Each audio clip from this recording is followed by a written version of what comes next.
আসসালামু আলাইকুম সম্মানিত দর্শক, আলহামদুলিল্লাহ ভালো আছি। খালাকে দিয়ে যে কাপড় চোপড় ধোয়াচ্ছি, কেয়ার করা কাপড় চোপড় ধুচ্ছে। তো এ এক এক সময় আসে না, সেই কাজটা একটু করে দিচ্ছে। বেশি জমে গেছে, আর আমার কাপড় চোপড় বেশি চেঞ্জ করতে হয়, বেশি জমেও যায়।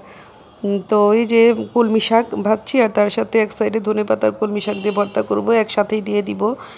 ওই তেল আছে নিচে, তেল দেওয়া সেখানে আর কি। ওই পরে সেদ্ধ করে এই যে সাইড করছি।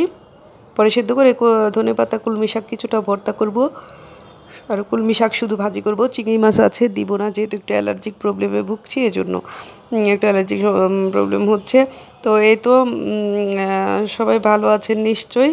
আমরা তো কেয়ার করবো, এই তো এভাবেই আল্লাহর রহমতে আল্লাহ ভালো দিন কাটাচ্ছে। এটা বলতে হয় যে আল্লাহ যেভাবেই কাটান আর কি। তো বৃষ্টি হচ্ছে না, বৃষ্টির জন্য খুব আসলে মন কাঁদে, কি আর বলবো।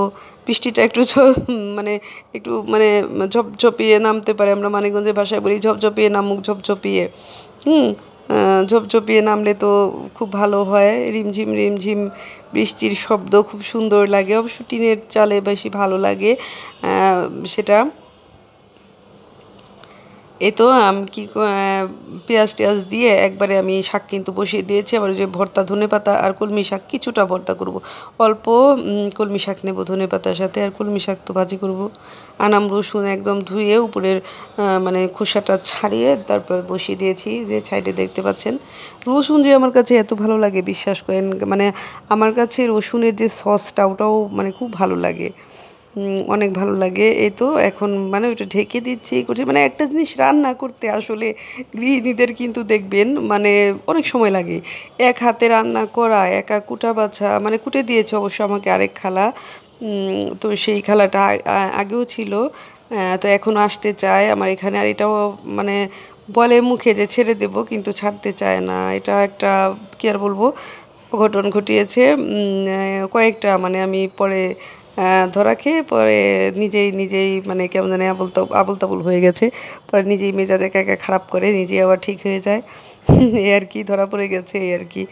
আসলে মানুষ যে কেমন, আমার সত্যি অবাক লাগে। আল্লাহ সবাইকে হেদায়েত দান করুন। মানে যাকেই বেশি ভালো মনে করি সেই দেখা যায় উল্টাপাল্টা। মানে কি আর বলবো, আসলে সবাই না, ভালো মানুষ পৃথিবীতে আছে বলেই এখনও পৃথিবীটা আছে। এটা সত্যি, ভালো মানুষের ভাগটাই কিন্তু বেশি, তাই না? তো পৃথিবীতে আসলে আমরা নিজেরাই তো এলোমেলো, আমরা নিজেরাই ভালো কিনা সেটাই, বা অন্যকে আমরা যাচাই করি, অন্যকে আমরা পরীক্ষা করি, তাই না? অথচ নিজে ভালো কিনা সেটা কিন্তু একবারও চিন্তা করি না। শুধু অন্যের মানে আসলে অন্যের দুর্নাম বদনাম গীবত কিন্তু আমরা গেয়েই চলছি, তাই না? কি তো সবাই বেশি বেশি করে আমার ভিডিওটা একটু শেয়ার দিয়ে দিবেন প্লিজ, ভালো লাগলে। কারণ আমার অনেক আসলে রিল ভিডিও আপলোড দিচ্ছি, আমার আসলে ওয়াচ টাইমটা এখনও পুরো হয়নি। তারপর রিচ এঙ্গেজমেন্ট সবই কমিয়ে দিয়েছে, আমি জানি না কেন। আমি বুস্ট করতে বলছে, আমি বুস্ট করেছি, যাক জানি না কি হয়েছে। ফেসবুক এখন কি মনে করে, আবার অ্যাপ্লাই করতে বলেছে, আমি অ্যাপ্লাইও করেছি। আমি জানি না, 5,000 ফলোয়ারের বেশি হয়তো দোয়া করবেন, কিন্তু ওয়াচ টাইমটা আমার ফিল আপ হচ্ছে না। আপনারা প্লিজ সবাই সহযোগিতা করবেন ওয়াচ টাইমের জন্য।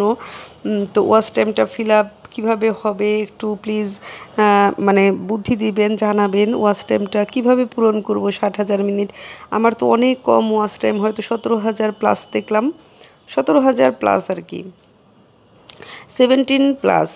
তো এর মধ্যে ওয়াচ টাইমটা আমার মানে খুব দরকার। সবাই ভালো থাকুন, সুস্থ থাকুন, আল্লাহ হাফেজ।